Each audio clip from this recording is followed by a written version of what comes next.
Okay, right. What I want to talk about a little bit now is how to ask the angels for help and how to put yourself into the best possible state to be able to receive that help and to work with them in partnership. Because in my guidance recently, what I'm getting stronger than ever is information that tells me that what we need to do now is to begin to empower ourselves more and to understand ourselves as co-creators with the divine, also as co-creators and brothers and sisters with the angelic realm. And I know that might sound, wow, that's quite amazing, but we are amazing. We are amazing, and we need to understand that. And anyone who's had even a glimpse of this awakening process and what it can do to you and how it can feel knows that we must be going somewhere in our evolution that is very, very exquisitely, extraordinarily special. And yeah, it's time for us to really start to take that on board. The world, the way that it is at the moment, isn't really working. It hasn't been working for quite some time. I'm not going to go into that because it's all going to start getting political, and I really just want to stay in the realm of the solutions. We look for the solutions, and the solutions are beyond, way, way, way beyond any of the machinations of humankind, okay? So that isn't to say that things in all of our systems will not also evolve. They absolutely will. They are doing at this moment.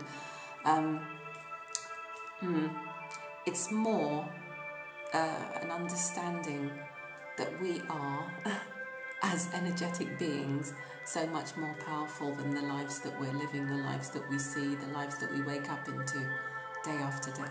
Okay. And I want to explain something about how we ask the angels for help and how we need to make a slight adjustment now. Yes, if you're in a situation that feels energetically challenging and you ask for angelic help, there will be a certain amount of help. But have you ever noticed how sometimes it just doesn't really seem to work in the way that you hope it will or you expect it to? There are a few reasons for this. I'm just going to concentrate on a couple of them. First of all, sometimes it's simply because we're in the midst of learning a lesson that we need to learn. And learning that lesson is not necessarily about this karmic, judgmental, kind of punishing thing, oh, you know, you brought this on yourself. Sometimes it really is just, well, okay, for us to help you out while you are in this situation would deny you the experience that you need in order to learn how to deal with this situation in the future.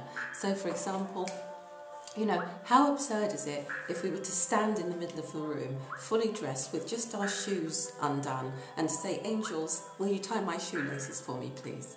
It's just, you know, it's a nonsense, isn't it? And that isn't to say that we should never ask for help with these energetic things, but it's just a question of, you know, evolving, coming of age, energetically, vibrationally, dimensionally, and putting away childish things. So with all the love in the world, we need to learn how to work with the angelic realm as empowered beings for our own growth and for the growth of all the other beings on this planet who are hoping to evolve with us and become the magnificent thing that they really are, that we really are as a collective consciousness. So, where am I going with this? I don't know. I'm waiting to find out. So, okay, I'm going to give you another quick analogy here. Imagine for a second that you are in the underground station. Let's say you're at Waterloo Station, and outside on the street, up, you know, maybe on the bridge, above the bridge, there's a balloon, a hot air balloon flying high in the sky. And someone in that hot air balloon wants to give you something. They want to tell you something, or they want to throw a blanket around you to keep you warm, to help you to feel safe, okay? But you're down in the underground, and they're up in a hot air balloon. So, okay, let's just imagine now that you stop dithering around in Waterloo Station and you decide, yeah, I'm going to get out of Waterloo. And you come up onto the bridge. Now, it's going to be a little bit easier for whoever's in the hot air balloon to throw down food and supplies and information and blankets and all sorts of things, because you'll be able to reach them. They might even be able to, you know, lower the basket a little bit to come and meet you halfway, so to speak. Okay, so it's a little bit that way at the moment with the angelic realm. If we're just calling out always from a position of desperation and fear, we're not really being the responsible, empowered beings that we deep down know ourselves to be.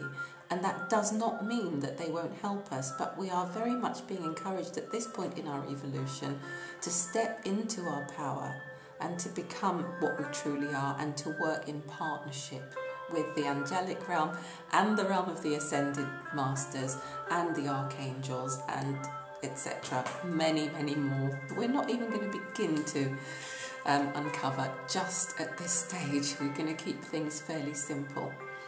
So coming out of the underground is like raising your vibration, raising your consciousness, putting yourself into a nice vibrational space, a good attitudinal space, a good energetic space for you to be able to make a very good, clear connection with those in the, let's say, 5th, 6th, 7th dimensions and above. Okay, so how do we do that?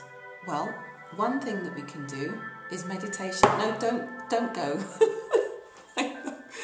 A lot of people are not that keen on the idea of meditation. And I had a discussion with a friend recently, because we were both saying we've both spent a lot of time meditating. In fact, I've lost entire weekends in meditation. I mean, there have been long periods of meditation. There have been periods of Buddhist meditation followed by guided meditations and journeying. There have been shamanic meditations. There have been, gosh, all sorts of meditations, white light meditations, meditation, chanting, and then back to the the mindfulness of breathing, the nice Buddhist meditations without any kind of agendas or anything. But you can just so easily get drawn into those other worlds. And this time is much more about finding a meeting place between worlds, so bringing that consciousness into our physical bodies, bringing heaven to earth, I suppose. So it's not so much about going off and escaping and doing it. And I think that with some people, it's not so much the time.